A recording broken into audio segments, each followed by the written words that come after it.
శ్రీమాత్రే నమ. జై గురు దత్తాత్రేయ నమ. వృషభ రాశి వారికి ఈ పక్షంలో ఒక అద్భుతం జరగబోతుంది. రాశ్యాధిపతి శుక్రుడు ఏప్రిల్ 19వ తారీఖున వృషభ రాశిలో ప్రవేశించబోతున్నాడు. సో దానివల్ల ఈ రాశి వారికి ఒక పంచమహాపురుష యోగంలో ఒక యోగం అన్నది ఏర్పడుతుంటుంది.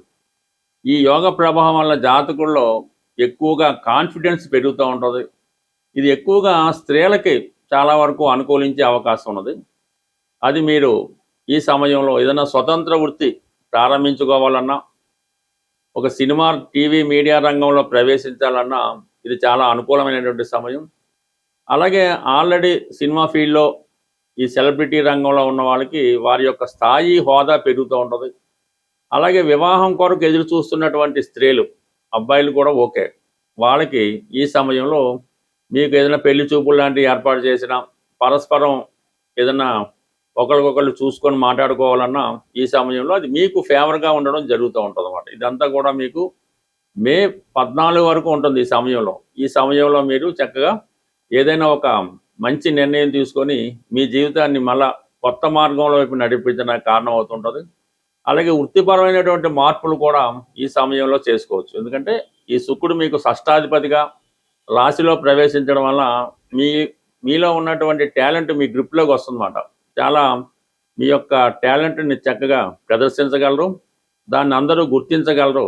ఇదంతా కూడా మీకు స్త్రీలకు ఎక్కువగా ఉపయోగపడుతుంటాడు శుక్రగ్రహం. పురుషులకు కూడా మీరు కళారంగంలో ఉంటే మీకు, ఏదంటే ఫైనాన్స్ రంగంలో ఉన్న ఏ రంగంలో ఉన్నా మీకు కూడా వ్యక్తిగతంగా ఒక ఈ యొక్క డ్రెస్ విధానంలో కానీ అలాగే జీవన విధానంలో కూడా గొప్ప మార్పు రావడం జరుగుతుంటుంది. ఈ సమయంలో మీ జీవితంలో ఎవరో ఒకరు ప్రవేశించి మీ జీవిత గమ్యాన్ని కూడా మార్చే ప్రయత్నం చేస్తూ ఉంటారు. అది అమ్మాయిలు అయితే అబ్బాయి ద్వారా అవ్వచ్చు, అబ్బాయి అయితే అమ్మాయి పరిచయం అవడం వల్ల మీ జీవితాన్ని మళ్ళీ కొత్త మార్గంలో ప్రయాణించుకొని స్వతంత్రంగా నిలబడే ప్రయత్నం కూడా చేస్తూ ఉంటారు. దాని తర్వాత రవి, మరి ఈ పక్ష ప్రారంభంలోనే రవి 12వ స్థానంలోకి వచ్చాడు. సూర్యభగవానుడు 12వ స్థానంలో ఉచ్చస్థితిలోకి రావడం వల్ల చతుర్థాధిపతి వ్యయ స్థితి, అది సాధారణంగా స్థిరాస్తి కొనాలనే మీ ఆలోచన చాలా వరకు నెరవేరుతుంది. అలాగే ఏదన్నా స్థల మార్పు, ఏదైనా ప్రస్తుతం మీరు ఏదైనా ఒక గ్రామంలోనో సిటీలోనో టౌన్లోనో ఉంటే అది పెద్ద పట్టణంలోకి, స్టేట్ క్యాపిటల్లోకి మారడానికి అవకాశం ఉంది. అంటే ప్లేస్ ఆఫ్ చేంజ్ రావడం జరుగుతుంటుంది. అలాగే కొంత హోదా కూడా మారే అవకాశం ఉంది. ఇదే సమయంలో ప్రభుత్వం నుంచి కొంత ఒత్తిడి ఏర్పడుతూ ఉంటుంది. కొద్ది సేల్ ట్యాక్స్ కానీ, ఇన్కమ్ ట్యాక్స్ కానీ, జిఎస్టీ కానీ కట్టడం కానీ, కుటుంబంలో ఎవరో ఒకరికి అనారోగ్య కారణాల వల్ల హాస్పిటల్లో చూపించడం కానీ, ఇవన్నీ కూడా కొంత రవి వల్ల కొంత ఖర్చు అవుతూ ఉంటుంది. సో ఏదేమైనా రవి 12లోకి వచ్చినప్పుడు ఆడంబరాల కోసం ఎక్కువగా ఖర్చు పెట్టడం జరుగుతూ ఉంటుంది. ఏదైనా కొద్దిగా స్థల మార్పు లాంటిది, ఇల్లు మారడం కానీ జరిగే సూచనలు ఉన్నాయి. ఇక ప్రధానంగా కుజుడు, ఈ సప్తమాధిపతిగా వ్యయాధిపతిగా కుజుడు లాభస్థాన స్థితి వల్ల మీ జీవిత భాగస్వామి యొక్క ఆదాయం పెరుగుతుంది. అలాగే వారికి ఏదైనా ఒక ఉద్యోగ ప్రయత్నం చేస్తుంటే, అంటే మీ యొక్క స్థాయిని బట్టి మీ భర్తకు కానీ భార్యకు కానీ ఏదో ఒక ఉద్యోగం లభించే అవకాశం ఉంది. అలాగే వారి యొక్క వ్యక్తిగత ఆదాయం కూడా పెరిగే అవకాశం ఉంది. ఇదే సమయంలో వ్యక్తిగతంగా మీకు ఏదైనా వృత్తిలో ప్రమోషన్ లాంటిది రావడం కానీ, అదనపు ఆదాయం రావడం కానీ జరుగుతుంది. అదే మీకు స్థిరాస్తి నుంచి ఆదాయం రావడం కానీ, అన్నదమ్ముల నుంచి సహకారం లభించడం కానీ జరిగే అవకాశం ఉంది. ఈ శని కుజుల కలయిక లాభస్థానంలో ఉన్నప్పుడు కొంతవరకు బంధువులతో కొన్ని విరోధాలు రావడం జరుగుతుంటుంది. ఏదో ఒక ఒత్తిడి మీ మీద ఏర్పడుతూ ఉంటుంది. ధనం వచ్చినప్పుడు కూడా దాన్ని హ్యాపీగా అనుభవించలేకపోతుంటారు. ఒక విధమైనటువంటి మానసిక ఒత్తిడికి జాతకుడు గురవుతుంటాడు. అది వైవాహిక జీవితంలో ఉన్న వాళ్ళకి వర్తిస్తుంటుంది. ఉద్యోగ వ్యాపారాల్లో ఉన్న వాళ్ళకి కూడా ఏదో ఒక సంఘర్షణ అనేది జరుగుతూ ఉంటుంది. సుఖంగా హ్యాపీగా ఉండలేకపోతుంటారు. ఇక ప్రధానంగా ఈ రాశి వారికి ఆల్రెడీ గురు ధనస్థానంలో ఉన్నాడు కాబట్టి ఆర్థిక పరంగా లాభాధిపతి ధనస్థితి, కుటుంబంలో శుభకార్యాలు జరగడం, ఈ శుభకార్యం నిమిత్తం దూర ప్రాంతంలో ఉన్నటువంటి బంధువులు కానీ, అలాగే స్త్రీ బంధువులు అంటే మీ యొక్క కుమార్తెలు కానీ, కూతుళ్ళు కానీ, అల్లుళ్ళు కానీ, వీళ్ళు మీ కుటుంబాన్ని సందర్శించడం జరుగుతుంటుంది. కుటుంబ వేడుకల్లో కూడా పాల్గొనడం జరుగుతుంటుంది. మొత్తం మీద ఈ రాశి వారు ఎక్కువగా ఇంచుమించుగా ఈ పక్షం అంతా కూడా ఏదో ఒక శుభకార్యంలోనూ లేదా ఒక ఎంటర్టైన్మెంట్ కార్యక్రమంలోనూ ఏదన్నా ఒక కార్యక్రమం, ఇల్లు కట్టడం కానీ, ఏదైనా సినిమా తీయడం కానీ, ఇటువంటి వాటిలో ఎక్కువగా మీకు హ్యాపీగా ఉన్న వాటిలో ఎక్కువగా పాల్గొనడం జరుగుతూ ఉంటుంది. ఎస్పెషల్లీ ఈ వివాహ సంబంధించిన విషయాల్లో ఈ వివాహ ప్రయత్నాలు కూడా నెరవేరడం వల్ల మీకు కొంత ఆనందాన్ని ఇవ్వడం జరుగుతూ ఉంటుంది. అయితే ఈ పక్ష ప్రారంభంలో ఈ గ్రహాలన్నీ రాహుకేతువుల మధ్య ఉండిపోవడం వల్ల ఏమైందంటే, ఈ రాహు దశమ స్థానంలోను, కేతువు 4వ స్థానంలో ఉండడం వల్ల వృత్తి సంబంధించిన విషయాల్లోనూ, అలాగే గృహ సంబంధించిన విషయాల్లో కొన్ని అనుకోని చికాకులు ఎదురవుతూ ఉంటాయి. ఆ విషయాల్లో ఏదన్నా శ్రమాంతర విజయం ఏది అంత తొందరగా కాకపోవడం జరుగుతుంటుంది. ఎంత ప్రయత్నం చేసినా ఏదో ఒక అడ్డంకిలాగా మనకి కనబడుతుంటుంది అన్నమాట. ఈ సమయంలో మీరు ఏదో ఒక పరిహారం మీకు సూచించిన విధంగా ఈ రాహుకేతువుల పరిహారం అది చేయించుకున్నప్పుడు మీ పనులు మరింత వేగవంతం అయ్యే అవకాశం ఉంటుంది. సాధారణంగా అన్ని అర్హతలు ఉండి కూడా మరి మీ కుటుంబంలో మీ ఇంట్లో మీ యొక్క పిల్లలకి వివాహం జరగడం లేదు మంచి విద్య పూర్తయినా కూడా సరైనటువంటి ఉద్యోగం రావడం లేదు అని జరుగుతున్నప్పుడు మీరు నివసిస్తున్నటువంటి గృహం యొక్క వాస్తు కూడా మీ పిల్లల మీద వారి యొక్క ఉద్యోగం మీద ప్రభావం చూపే అవకాశం ఉంటుంది.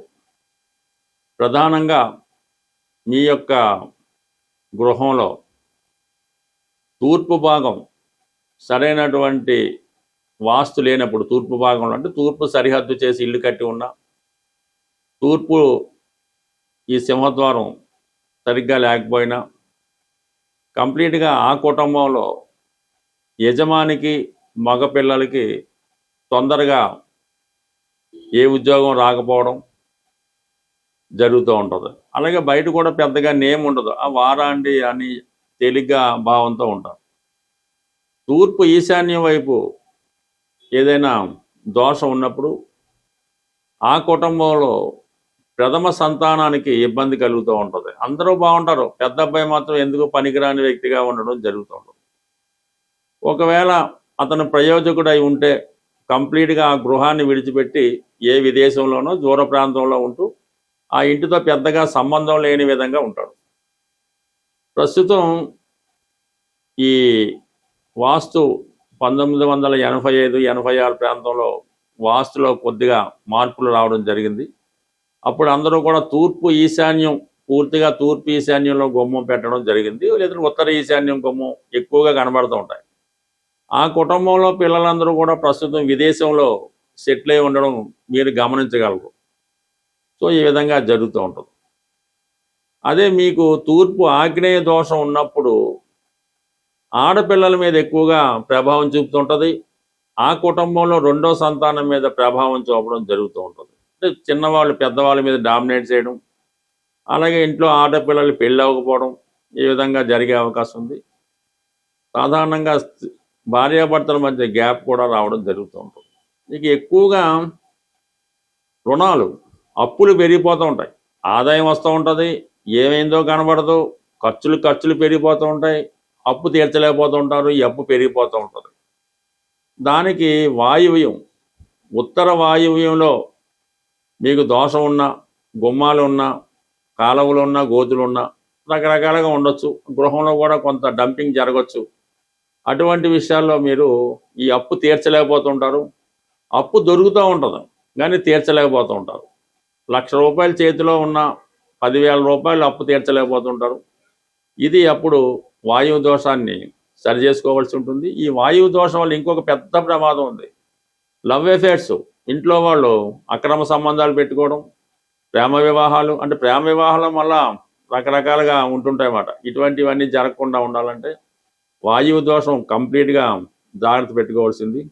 వీటన్నిటికన్నా ప్రమాదకరమైన దోషం ఏంటంటే నైరుతి దోషం. నైరుతిలో దోషం ఉన్నప్పుడు ఆ యజమాని ఎవరి మాట విన్నట్టు ఉండడం, అసలు వాస్తు మీద కానీ జాతకాల మీద కానీ నమ్మకమే ఉండదు. పొరపాటున నైరుతిలో వీధిపోటు లాంటిది ఏమైనా ఉంటే ఆ వంశం అతనితో అక్కడితో ఆగిపోవడం కూడా జరుగుతూ ఉంటుంది. నెమ్మదిగా మరి ఆ గృహం ఏదో ఇబ్బందులు, అనారోగ్య సమస్యలతో బాధపడడం జరుగుతుంటుంది. నైరుతి దోషం ఉన్న ఇంట్లో నివసిస్తున్నటువంటి యజమానికి ఎక్కువగా ఈ మోకాళ్ళ నొప్పులు జరుగుతూ ఉంటాయి, మూర్ఖత్వంగా వ్యవహరించడం కూడా జరుగుతూ ఉంటుంది. అయితే వాస్తు ఎప్పుడు ఏమవుద్దంటే సాధారణ ఇల్లు కట్టినంబట్నే సాధారణంగా రాదు.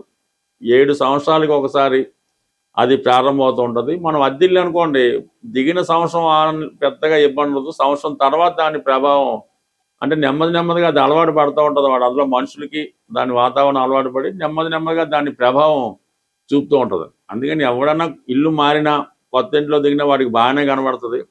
నెమ్మదిగా దాని ప్రభావం చూపుతూ ఉంటుంది. ప్రధానంగా మనది సొంత ఇల్లు అయినప్పటికీ కూడా వాస్తు పూజ అన్నది కేవలం మనం అందరూ కూడా కొత్త ఇల్లు గృహప్రవేశప్పుడు మాత్రమే వాస్తు పూజ చేయడం జరుగుతుంటుంది. కానీ సాధారణంగా ప్రతి సంవత్సరం కూడా ఆ గృహంలో వాస్తు పూజ పెట్టుకోవాలి. అలాగే ఏదైనా శుభకార్యం జరిగేటప్పుడు, ఏదైనా పెళ్ళిళ్ళు శుభకార్యాలు జరిగినప్పుడు ముందుగా వాస్తు పూజ చేసి, ఎలాగైతే మనం ఏదైనా పూజ చేసుకునేటప్పుడు నవగ్రహాలకి పూజ చేస్తామో అలాగే వాస్తు పురుషుడికి కూడా పూజ చేసుకోవడం వల్ల కంప్లీట్గా చిన్న వాస్తు దోషాలు ఉంటాయి, అవి ఆటోమేటిక్గా అడ్జస్ట్ అవుతుంటాయి. కాబట్టి కొన్ని పాత సాంప్రదాయాల్ని తిరిగి పాటించడం వల్ల తప్పనిసరిగా కొన్ని ఇటువంటి పిల్లల అభివృద్ధి, వివాహాలు ఇవన్నీ కూడా టైమ్లీ జరుగుతుంటాయి. స్వస్తి.